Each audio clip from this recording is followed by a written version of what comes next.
ito ang ginamit nating power supply na 5 volts. Ito siya. Pwede natin itong i-adjust. Ito, may adjustan siya. Ito yung mali ito. Itong adjustan niya. Ito ang ginawa nating power supply. Ito siya. Ito siya 5 volts. Yan. Ang dito na yung tinatap natin dito, ito siya para magiging power supply.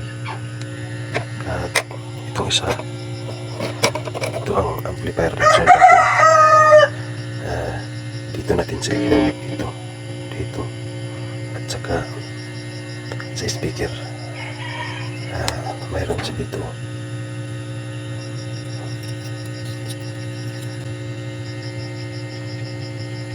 Ito ang dalawang speaker, right lip,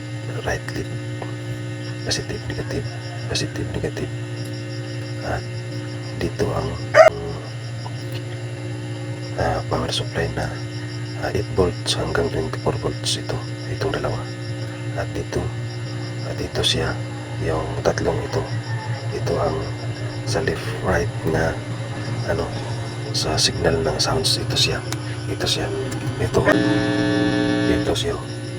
dito natin siya tinatap piano dito sa left right siya. At itong power supply niya na 8 volts hanggang 24 volts. Ito siya ang ginawa natin dito kasi wala tayong available na. Ito siya ang ginamit natin na ang charger lang ang ginamit natin kasi may adjustan ito hanggang 26 volts. In-adjust lang natin para masupplyan itong amplifier module natin ng 12 volts. Ito na sa mga baso. Ayan.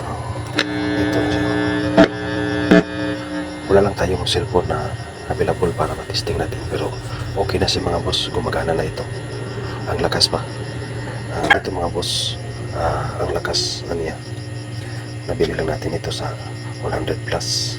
Dalawa. 200 plus lang itong dalawa. Ito. Makabuo na tayo ng sounds na malakas.